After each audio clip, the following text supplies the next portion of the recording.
আসসালামাইকুম গাইস, আপনার এখন রাজার ঘাটে নিয়ে যাবো। এখানে ঘাটে গোসল করে অনেকে, কিছু আপনারা দেখতে পাবেন। এরপর ঘাটটা, এই ঘাটে অনেক কিছু ইতিহাস আছে।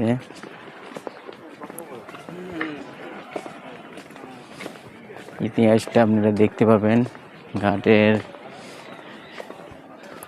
এত সুন্দর একটা ঘাট আপনারা দেখলে বলা কি করবেন। এরা রাজা ও রানীর গোসল করতো মাঝে মাঝে।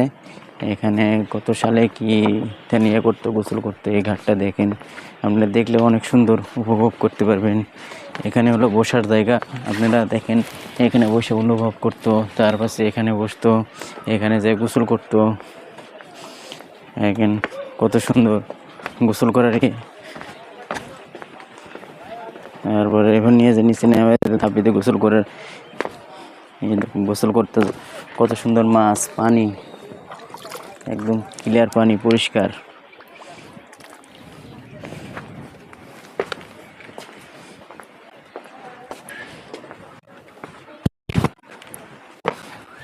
হয়েছে দর্শক দিয়া উত্তরা গণভবনে আমাদের একটা জৈতিক গাছ, জৈতিক গাছের আপনারা জৈতিক ফল দেখেন। এই দেখেন জৈতিক গাছটা দেখেন, এই গাছের ফলটা ওই জৈতিক ফল গাছ ফল।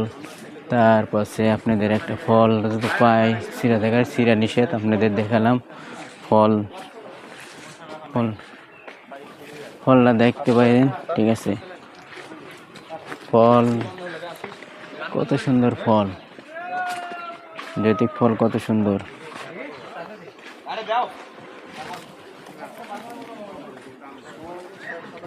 আপনাদের ফলটা দেখাতে পারতেছি না।